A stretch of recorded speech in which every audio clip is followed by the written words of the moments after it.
Well, a big old hello from Oklahoma. Trying here. Boy, it's been a day or two, hasn't it?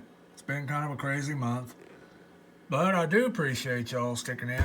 I got a few new friends that's joined the show, so I'd like to welcome all of you. Want to start off with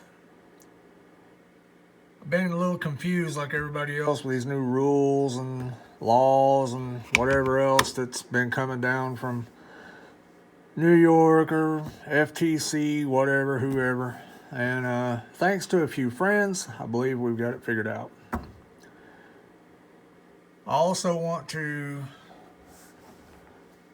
start off with, over the course of my channel, I have talked about, kind of reviewed, discussed, shared information about products that I use, that I carry, that I keep. And all of those products I've either bought with my own money or were gifted to me by a friend or relative, i.e. birthday, Christmas, or here, you need one of these two kind of gifts. So I'm not affiliated with any of the companies you may see. I haven't been in contact with them. They haven't been in contact with me. I'm not paid. I'm not reimbursed. Nothing is sent to me for T&E, test evaluation. These are products that I have bought. Now, I also have this thing that I'm not going to buy something for a friend or a relative that I'm not willing to own myself. And so the knife that you see here, I've been kind of kicking around for a while, picking one up. Buddy of mine and I have talked about it. So back in September, I decided, you know what? He needs one. So do I. So I bought us both one. And I wanted to kind of goof around with it. This knife is a Milwaukee Tradesman. There's several people online or on YouTube that have done tests with this knife. They've talked about it. It's 4-inch blade, kind of a drop point. Full tang. Now, this knife is made in Taiwan. Not sure what kind of metal they use. Some kind of stainless steel. It's not a super steel from the mothership hovering outside our galaxy. It's something common here on Earth that we know is probably some type of 420. It's got a plastic handle. You know, you're looking at this and going, trying. That thing looks like it's been drugged behind a pickup. One of the first things I noticed with this knife is that the handle was very slick. And I'm not a tradesman. I'm not in the type of work that I'll need a knife like this. I wanted to buy it because to me it looked like it might make a pretty decent little bushcraft, little survival knife, something. You know, I've got a few. So I got to goofing around with it, and I got to thinking, you know, it feels good in my hand, okay? It feels good. It fits. It's just jimping's in the right spot, and it's not overly aggressive. But I did notice the handle was slick, and anybody out there that's fished or hunted, if you've skinned a catfish to, you know, cleaning a deer, skinning a deer, you do not want this thing slipping in your hand. It's got good grip. You know, I don't think that your hand would slip over this, but you don't want to take the chance because this thing is sharp and you don't want to lay your hand open. So I took and kind of roughed it up a little bit, gave it a little, something to give me a little more grip, and it feels great. Now again, this is a tradesman. It's a work knife. What I noticed was the spine of this knife, it may not be a full 90% or 90 degree, sorry, but it will striker ferro rod. I don't know if you can see it there, but I was kind of playing around with it a little bit, burned it.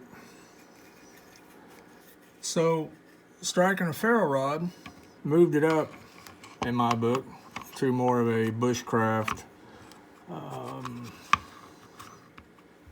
survival knife kind of thing. And for anybody that's been out in the woods and dropped something, you know how hard it is to find.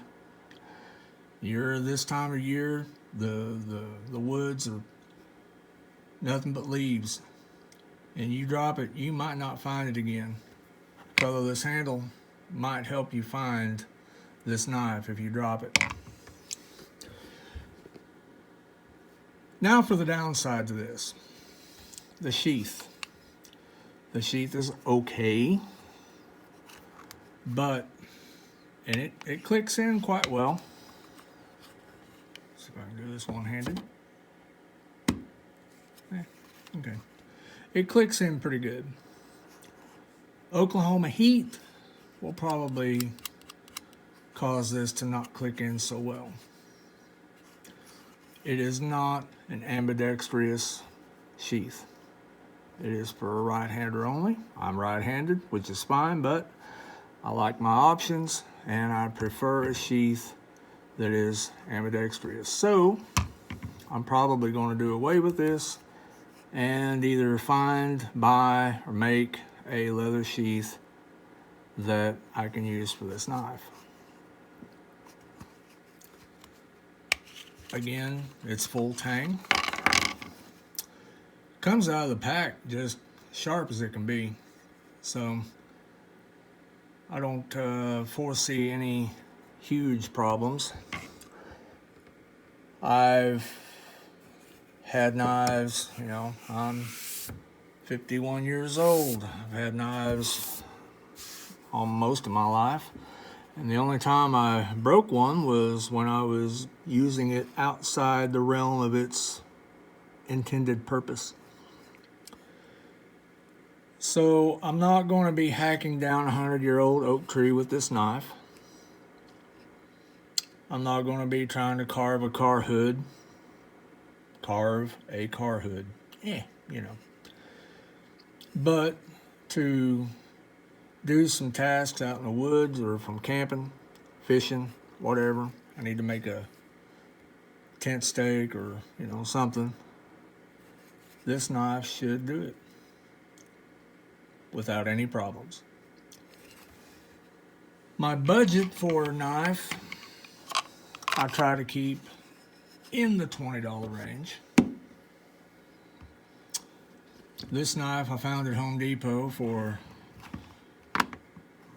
$19 and 90 some odd pennies. So about 20 bucks. And it's a decent knife. Like I said, the sheath doesn't work for me, but I'll change that. So as a budget knife option, I believe this thing will find a home in my budget bug out bag, which, you know, if you've watched any of my videos I've been putting together. I've got other knives that I've got in that bag now, but I like this one a little bit better because it's going to be easier to find if I drop it. So anyway, guys, that's all I got for now. I appreciate you sticking with me. If you like what you see, hit the like button, share. Go to my About Me page. Might find something kind of interesting that I've added there.